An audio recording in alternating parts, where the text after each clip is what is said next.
Hi guys, welcome to TFA Files TV. We are back again with the latest gossip nyaya dziri kupisa dziri kutenderera pasocial media. Chii chakaita kuti Ngoni asiye Madam Boss? What made Ngoni to leave Madam Boss?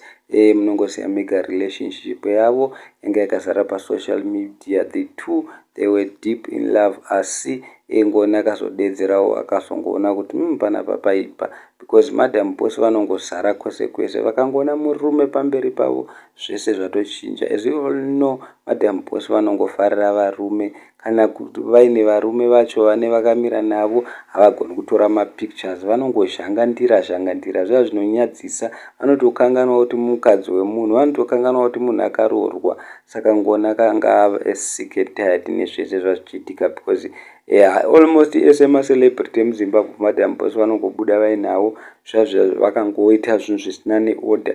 Mukatarisa papa vakafongorera levels nehombe yake, mukatarisa panga vari pregnant, panga vaine chingobuda vakabatwa nevarume vakasiyana siyana. Saka Ngoni akangoona kuti uyu munhu uyu haana kadzati, haana kanhu kake kuri kanoratidza kuti she is a wife material. Mukatarisa nyange vachitamba, vange vachingotamba vachifongora zviya zvinongonyadzisa zviya. Saka munongoziya mega Ngoni akabva tsika ine zviMadam Boss vane mwana. Ngoni haana anambosvika kana, asi nyaya iripo ndeyekuti zvinonzi Ngoni naye atone kake kamusikana kamukadzi kabhebhi kakanaka zvisingaite ikoko kwaari kunze kwenyika kuGermany. Saka handizii guys kuti munoti kudii. Can please comment down below mutudze kuti chii chakaita kuti Ngoni atize Madam Boss.